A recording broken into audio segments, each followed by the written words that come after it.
প্রিয় দর্শক, আমরা হযরত নাসিরউদ্দিন সিপাহী সালাম মাদানী রহমাতুল্লাহ আলাইহির 120 জন আউলিয়া যেখানে সাহিত্য রয়েছে, ভিতরে আপনাদেরকে একটি গায়েবী ছিল্লাখানা আপনাদেরকে দেখিয়েছিলাম, যেখানে নাসিরউদ্দিন সিপাহী সালাম মাদানী রহমাতুল্লাহ আলাইহি সহ 120 জন আউলিয়া যেখানে ইবাদত বন্দেগীতে নিমগ্ন থাকতেন।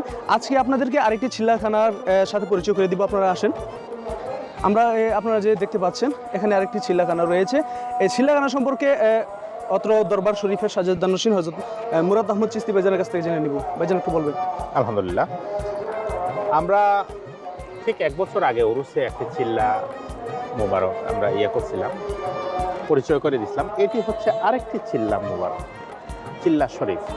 হ্যাঁ, এই চিল্লাতে হযরত সিপাহ সালার সৈয়দ নাসিরউদ্দিন রহমতুল্লাহ আলাইহি খুব কঠিন ইবাদতের মাধ্যমে এই চিল্লার ভিতরে কিছু সময় কাটিয়েছিলেন।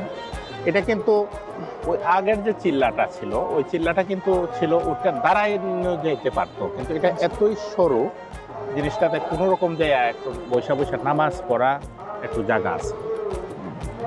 পুরা একটা গোড় কবরের মতো, এটাকে গোড় চিল্লা বলা হয়।